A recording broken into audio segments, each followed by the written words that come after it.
Bonjour à tous, on se retrouve aujourd'hui une fois de plus pour notre second podcast de Prisme de Vue, mais notre quatrième en tout sur la chaîne, pour aborder un sujet qui nous tient à cœur, à savoir l'expérience. On sait que c'est la fin de l'année, tout le monde est en train de se préparer pour les fêtes. Et généralement, on a tendance à mettre de côté les expériences négatives. Or, vraiment toute expérience est bonne à prendre. Et surtout, on doit pouvoir en tirer les leçons. Bonjour Magdalene. Bonjour Doris. Donc, l'intitulé de la vidéo d'aujourd'hui, enfin, du moins de la vidéo de l'audio d'aujourd'hui, c'est l'expérience comme moteur de transformation et d'apprentissage. Et pour ça, on a voulu s'appuyer d'un article qui vient de Magazine Savoir, je crois. Oui, effectivement, nous sommes appuyés sur un article intitulé Expérience et formation, tiré du magazine Savoir, datant de 2003. Alors, pour le coup, le magazine insiste beaucoup sur la partie expérience et formation, alors que nous, on va vraiment aborder de comment les candidats ou les personnes qu'on a pu recruter ont eu du mal à aborder leurs expériences lors de l'entretien. C'est assez dommage d'ailleurs. Mais avant d'aller plus loin, on va juste rappeler la définition de l'expérience. Et je vais laisser Magdalene le faire. Qu'est-ce que l'expérience, Magdalene?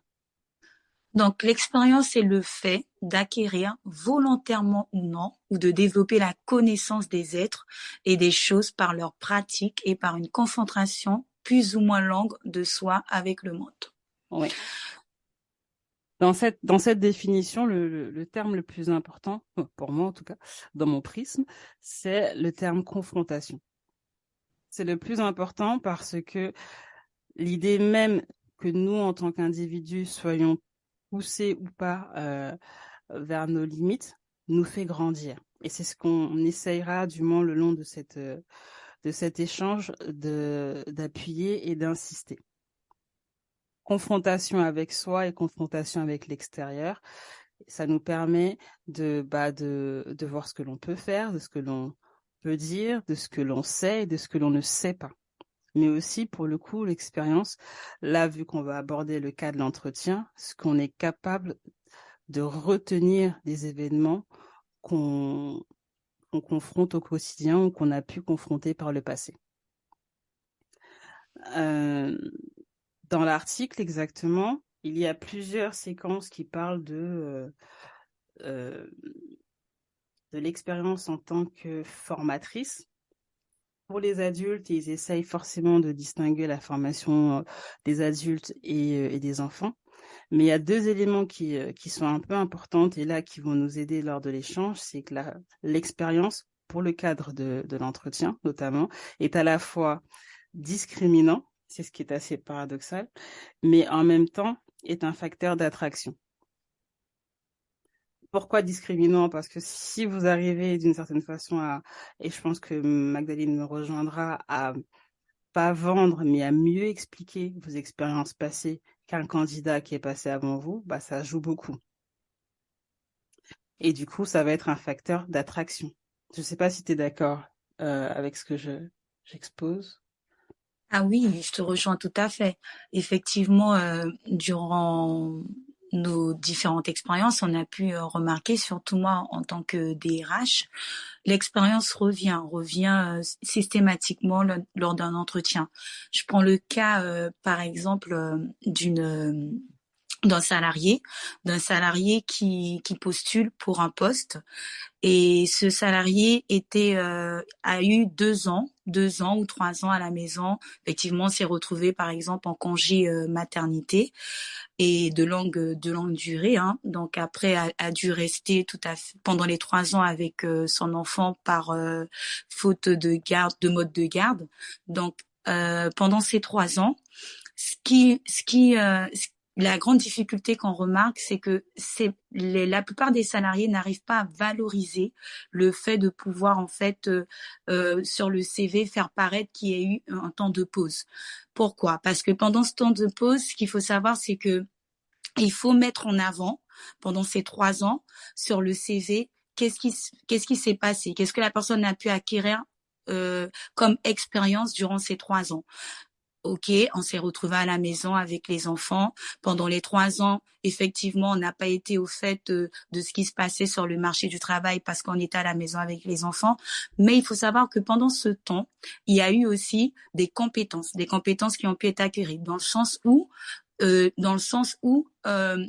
le sens de responsabilité, par exemple. Une maman qui se retrouve à la maison avec peut-être c'est son premier ou son deuxième ou son troisième, effectivement, elle développe cette compétence de responsabilité. Une maman aussi qui se retrouve avec son enfant aussi développe la gestion du quotidien. Donc tout cela, en fait, c'est des qualités que cette salariée peut mettre en avant et ne pas se dire, bon, est-ce que je fais paraître sur mon CV que j'étais en congé maternité pendant pendant une longue période?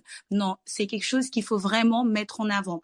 Et lorsque on arrive devant le DRH, pouvoir valoriser cette partie de son expérience, parce qu'il faut savoir que toute expérience est bonne à prendre et il n'y a aucune expérience qui peut nous mettre en difficulté. Bien au contraire, il faut savoir valoriser tout ce qu'on a acquis pendant ce temps de pause. Je ne sais pas si tu me rejoins, Oui, oui, je te rejoins Doris. totalement, même les expériences négatives. Et là, on a le cas Effectivement. des congés pour maternité qui généralement, pour du coup, là, c'est pour les femmes, mais du coup, qui apparaissent sur le CV par des longues périodes. Enfin, il y a un trou entre, par exemple, 2000, je sais pas, entre 2017 et 2019 c'est très perturbant pour le recruteur et qui se retrouve à poser la question. Or, on peut transformer parce que, comme Magdalene l'a dit, vous avez eu à organiser des tas de choses, vous avez eu à mettre en place même pour vous et des personnes qui prennent, enfin qui ont pu se former, acquérir des compétences et il faut le faire valoir. Il ne faut pas laisser un trou, un vide comme ça face au recruteur, ou du moins, c'est pas le trou, c'est le sentiment que le trou peut révéler ou peut signifier un malaise ou un inconfort ou une chose dont on n'est pas fier. Alors que je pense qu'il n'y a pas de honte à être en arrêt pour retravailler ou travailler sur soi.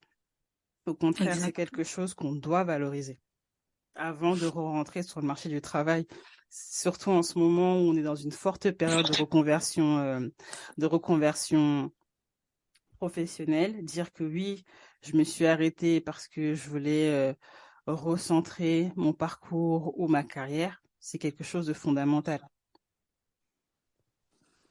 Alors, Effectivement, et je te rejoins, Doris, sur l'aspect aussi, pendant ce temps de pause, utiliser à tout prix le CPF. C'est vraiment aussi un temps où on peut se dire, oui, ok, je suis en arrêt, mais qu'est-ce que je peux faire de plus? Qu'est-ce que je peux faire de plus pour acquérir des compétences, pour pouvoir me valoriser si je ne retourne pas dans le même poste que j'avais, et au moins pour postuler sur un autre poste et se dire oui, ben c'est le temps peut-être que je puisse utiliser mon CPF.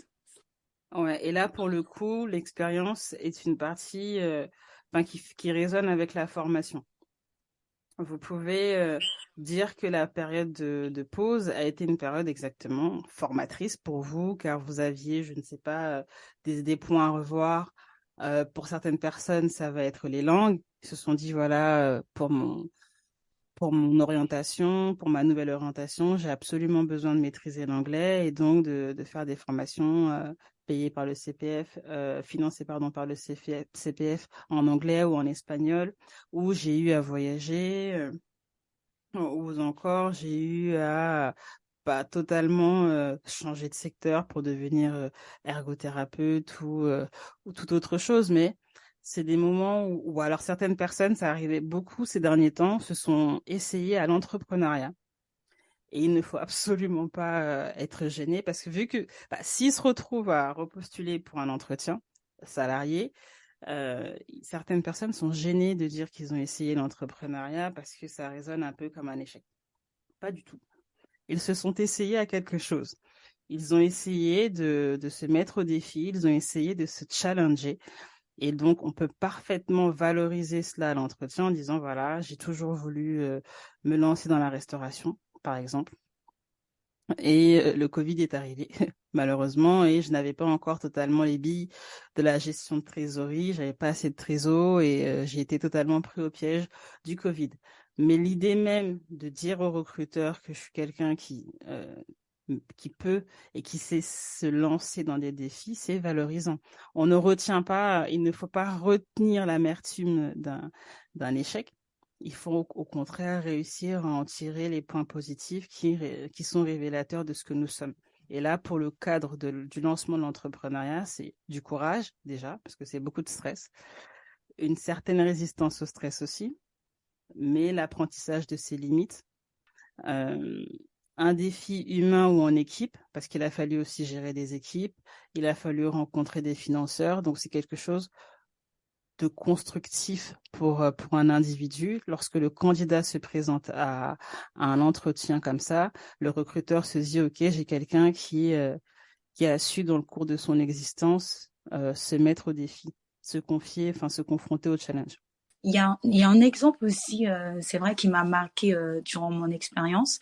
Effectivement, j'avais un entretien avec une auxiliaire de vie et cette auxiliaire de vie n'avait pas de diplôme, mais pourtant avait une expérience remarquable dans le sens où elle a pu valoriser son savoir-faire, ses compétences techniques et le savoir-être. Et c'est vrai qu'on est face à ces difficultés qu'aujourd'hui on doit recruter des auxiliaires de vie diplômés ou au moins avec une expérience d'une année. Et c'est vrai, sans hésitation, j'ai recruté cette auxiliaire de vie et dans le temps, je me suis donné comme challenge en fait de pouvoir l'accompagner pour obtenir son diplôme et même passer aussi par différents organismes qui m'ont aussi orientée pour pouvoir l'accompagner parce que elle a tellement valorisé ses compétences son diplôme pourtant, elle a valorisé ses compétences et ses expériences, qui fait que lorsqu'on est en face d'une auxiliaire de vie telle que celle que j'ai pu rencontrer, on ne regarde plus au diplôme forcément, même si on sait que c'est très important d'être diplômé, mais le fait qu'elle ait pu valoriser son expérience, je me suis retrouvée en fait à me dire oui, elle a l'expérience et il me faut en fait cet élément au sein de mon effectif. Oui, il y a surtout dans un métier où on est dans l'accompagnement, il y a des personnes qui arrivent et qui vont vous dire, voilà, durant X années, j'ai eu à m'occuper d'un proche et elles vont savoir mettre les mots sur leur accompagnement. Et c'est ça l'expérience. Lorsque vous devez raconter votre expérience à l'entretien, c'est parler de vous et parler de ce que vous avez fait, tout en résumant ce que ça vous a apporté. Donc, quand tout à l'heure je disais que c'est un élément discriminant, c'est comme ça qu'en réalité on arrive à discriminer un candidat plutôt qu'un autre. Ben, on va recruter celui peut-être qui n'a pas comment dire, qui n'a pas le même niveau de diplôme, j'en sais strictement rien, comme Magdalene vient de le dire, ou qui peut avoir les mêmes diplômes, mais qui, lors de l'échange, a su clairement dire ce qu'il sait faire, qu'est-ce qu'il ressent lorsqu'il le fait, qu'est-ce que ça lui apporte ou qu'est-ce que ça lui a apporté. Et ça, c'est quelque chose d'extrêmement important pour un recruteur. Ça prouve que vous savez pourquoi vous postulez, où est-ce que vous êtes en train d'aller, parce que vous savez pertinemment ce que vous avez fait dans le passé. Je vais laisser la parole à Magdalene pour résumer les, euh, les qualités de l'expérience. Merci Doris. Donc effectivement, pour résumer tout ce qu'on vient de dire, toute expérience est bonne à prendre. Toute expérience est bonne à en parler. Dans le sens où il ne faut pas négliger un temps de pause. Il ne faut pas négliger, par exemple, sur un CV, on n'a pas travaillé de 2012 à 2014. Il s'est passé quelque chose. Il s'est passé, vous avez acquis une compétence, vous avez acquis une expérience et durant cette expérience, vous avez eu des qualités, vous avez eu des compétences que l'entreprise a besoin actuellement. Donc, il ne faut pas en fait se dire je vais supprimer totalement cette partie dans mon CV. Je vais supprimer totalement cette partie lors de l'entretien. Il faut pouvoir la valoriser et si vous avez des difficultés à le faire, faites-vous accompagner. Faites-vous accompagner par une DRH. Vous pouvez aussi, il y a des entreprises qui accompagnent aussi lors des entretiens, qui forment aussi pour l'entretien, qui donnent des conseils. Ne négligez pas cette partie parce que c'est strictement important. Prenez le temps de se dire pendant les 2 ans, qu'est-ce que j'ai acquis, qu'est-ce que j'ai compris, qu'est-ce que j'ai pu obtenir pendant ce temps de pause et pouvoir le mettre en avant pendant vos entretiens. À bientôt pour la À prochaine vidéo. bientôt. Au revoir Doris.